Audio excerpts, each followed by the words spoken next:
Sa kinatagal-tagal, actually hindi naman matagal. Diba, ilang oras lang, nagsalita na ang ating First Lady Liza Marcos matapos pong magsalita ang ating Senate President na si Cheese Escudero.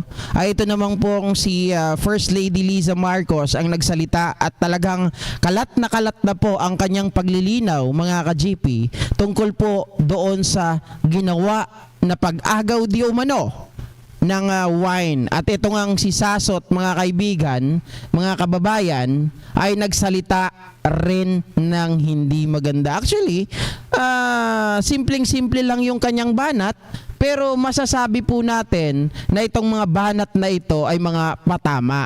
Tingnan nyo po, mga kababayan, ang sinasabi ni Sasot ay ito. Okay.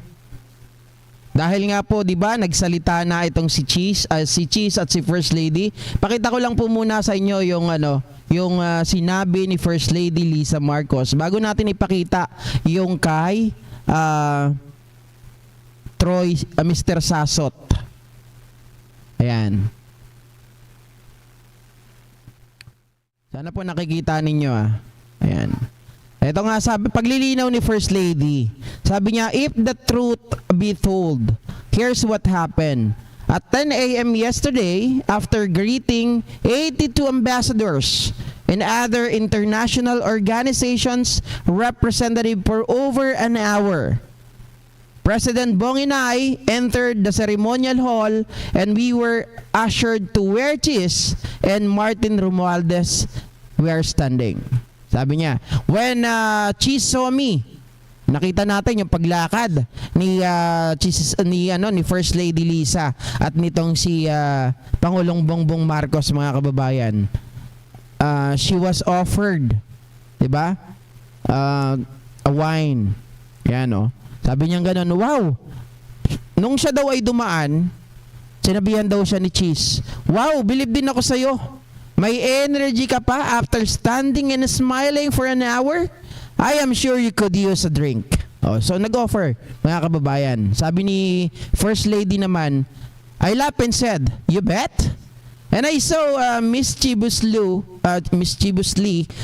got his glass of champagne, took a sip and told him, ew!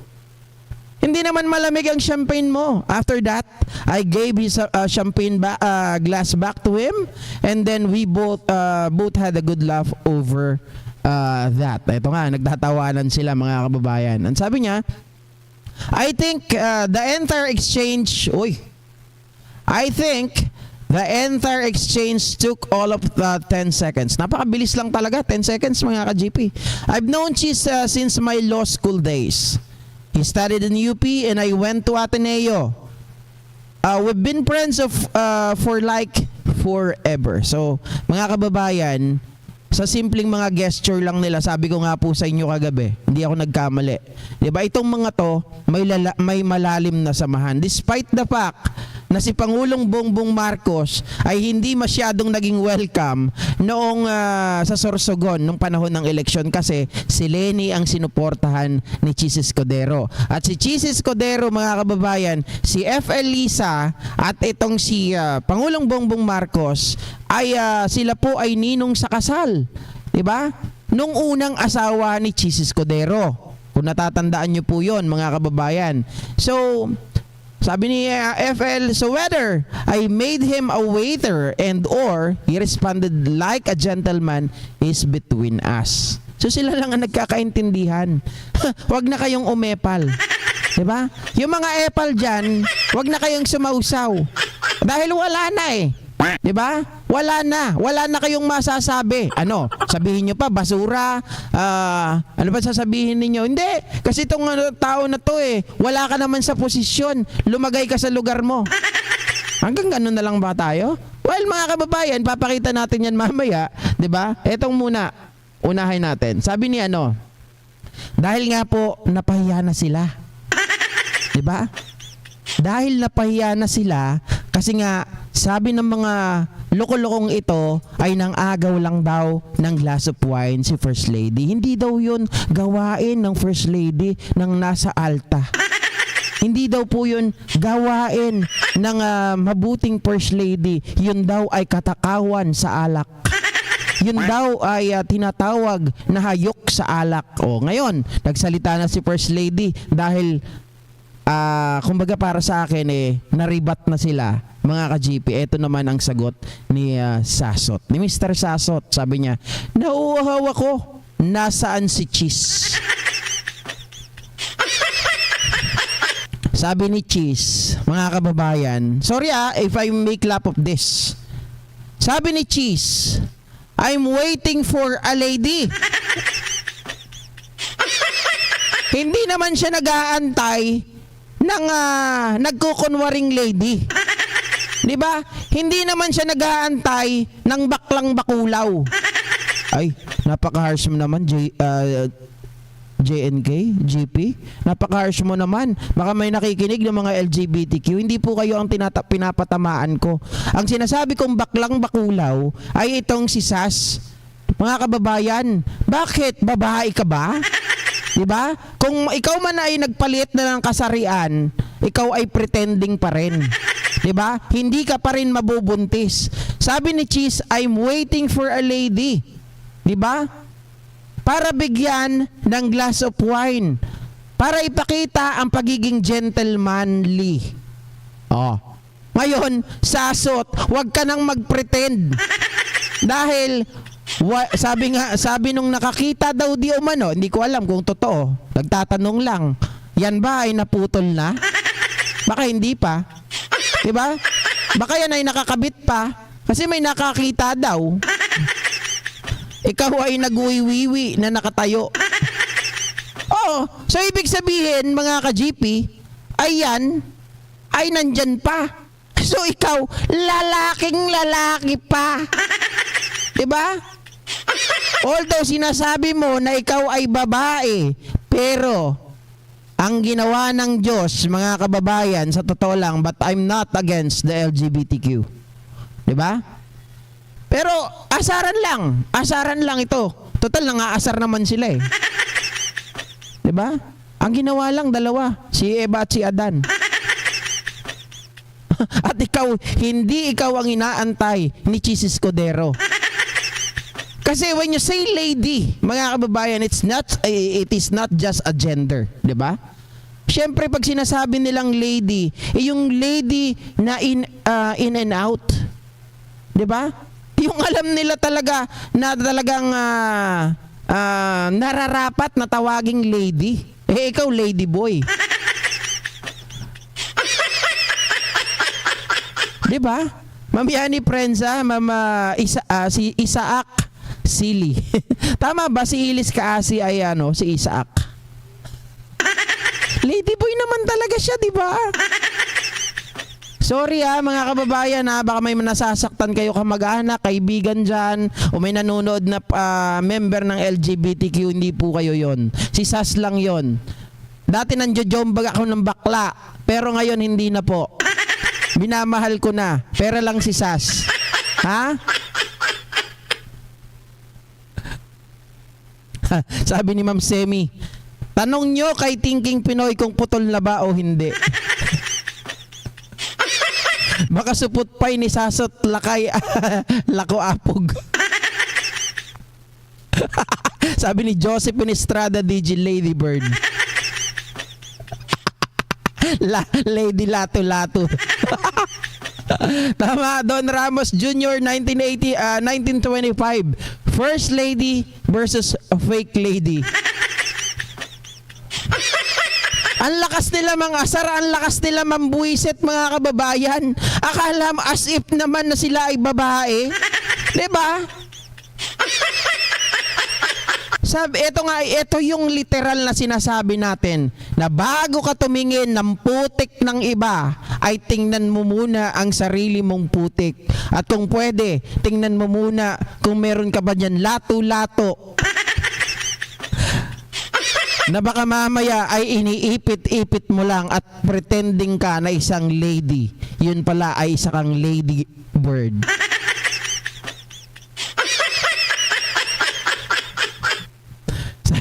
Sabi ni Felipe Perez, sasurot kapal lang ng mukha mo.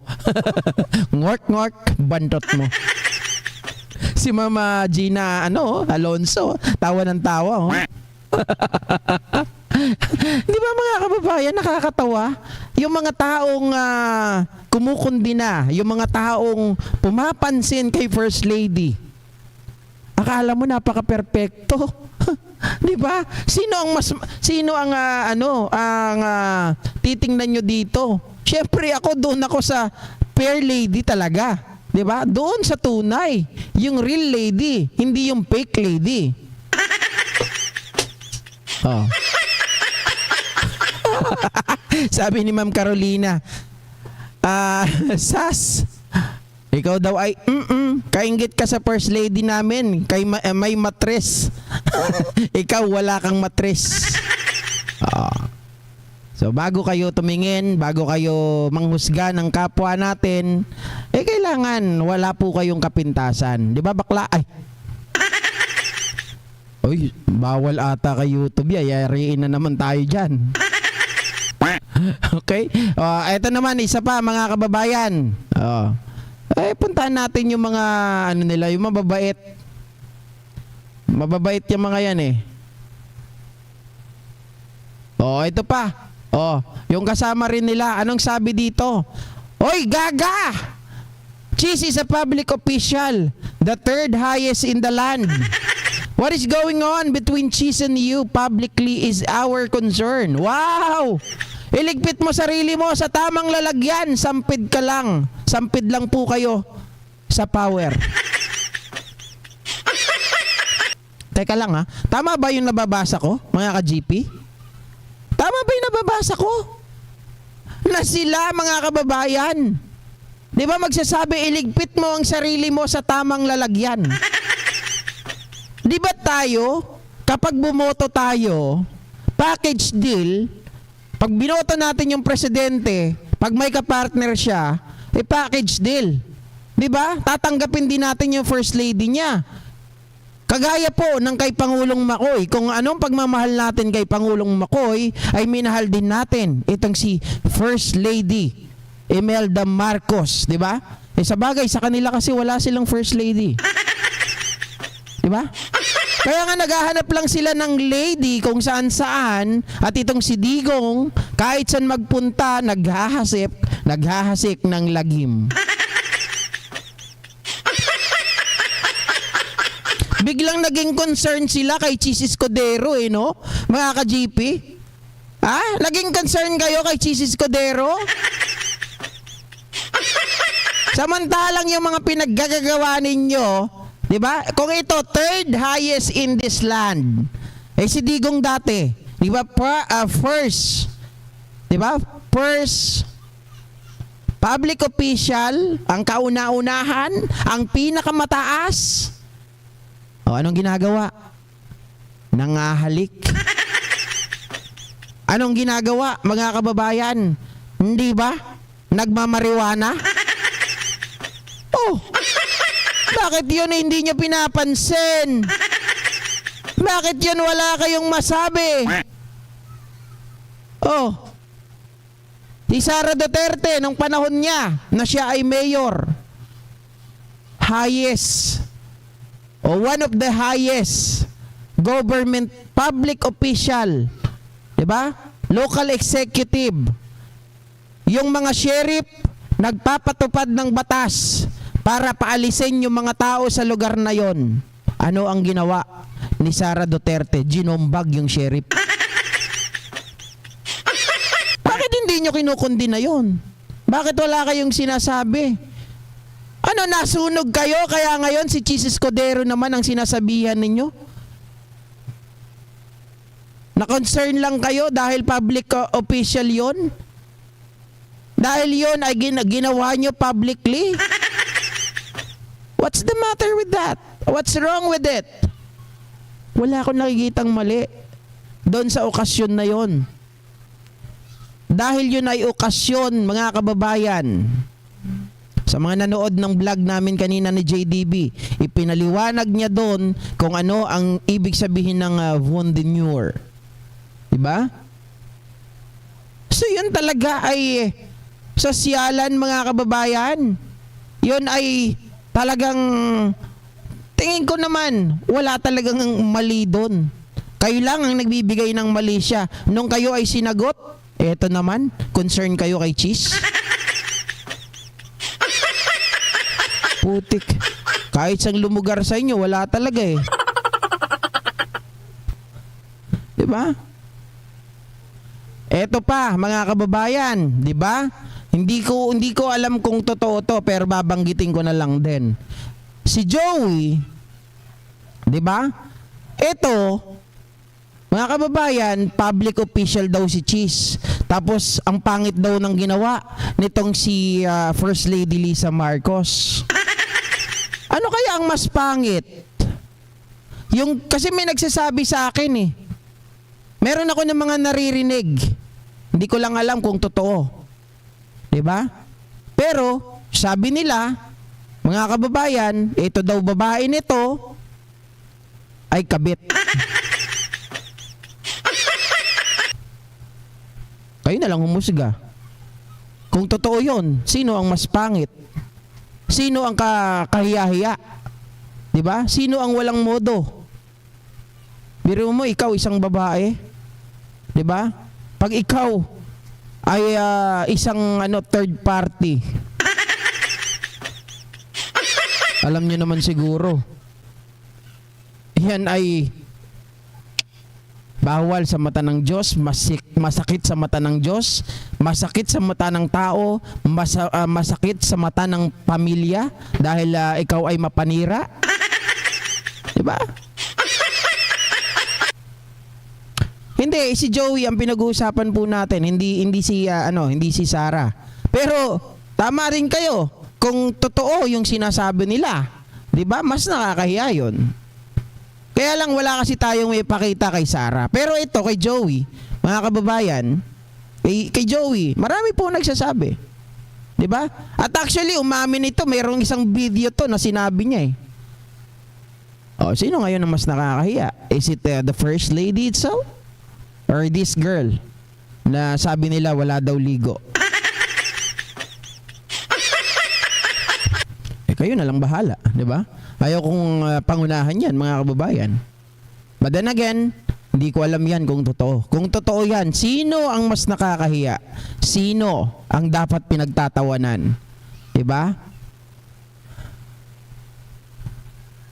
Sabi ni Bebang, lahat hangad ko na dumami ang views ng lahat ng PBBM vlogger dahil lahat kayo.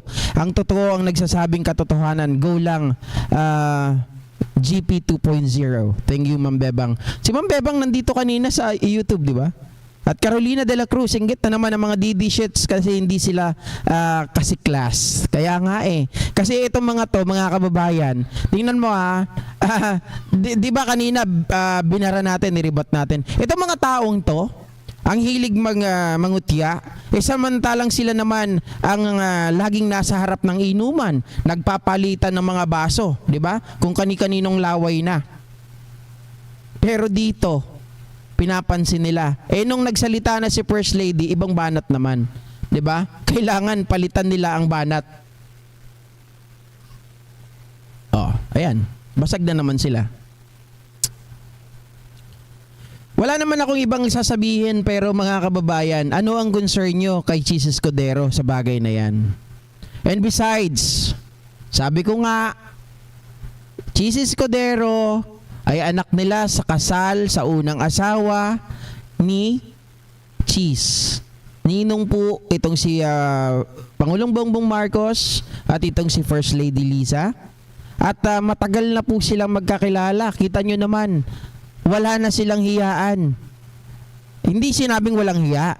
Kumbaga hindi na sila nahihiya sa isa't isa. They know each other eh. Di ba?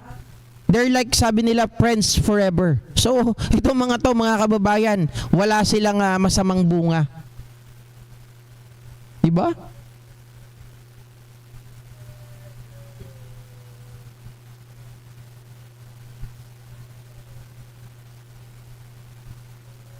Sabi ni Ma'am Yani, kabit siya. Yun ang sabi. At mana sa ama, hindi na kontento sa asawa. I'm not really talking about sa Sarah, pero mga kababayan, hindi ko kasi ano yon. Hindi, kumbaga sa topic na to, inihiwalay ko yung pangalan niya kasi unang-una, ayaw ko rin naman, hindi ko nga pinatulan yan 'di ba? Sa ano na yan. Maraming nagalit sa akin kasi hindi ko sinunod yung sinasabi ni si Labrador. Sino ba yon? Sige Epipanyo, 'di ba? Hindi ko siya sinunod kasi wala naman mga kababayan, wala tayong katibayan. Pero meron tayong mga pinapakita na parang may something kasi bakit nandidiri itong si Man Scarpio sa kanya. 'Di ba? Yun lang, hanggang doon lang tayo. Joey the Beater, ay ano ba? Bibre, whatever, boba yan. Nag-aaral daw yan ng batas. Nag-aabugas siya daw yan mga kababayan. Tama po, Ma'am Lorelai. Si Cheese with respect to First Lady Lam. 'Di ba? Yung kanyang pagsasalita lang, alam mo, sa totoo lang napakamaginoo po ni Cheese Escudero. Kasi he offered his drink, 'di ba? His wine of glass or wine of tama ba? Glass of wine kay FL. So yan yung, Diyos ko, mga kababayan, paano kasi siguro sila hindi marunong mag-alok, 'di ba? Pag meron ng wine, tungga. Pag meron ng alak, tungga. 'Di ba? Hindi na nila kilala kung sino, meron pa ba silang kasama, may mataas pa ba sa kanila. Ganoon. Hindi nila alam 'yun eh. Okay? All right. Easy lang. Meron pa ba tayong next topic?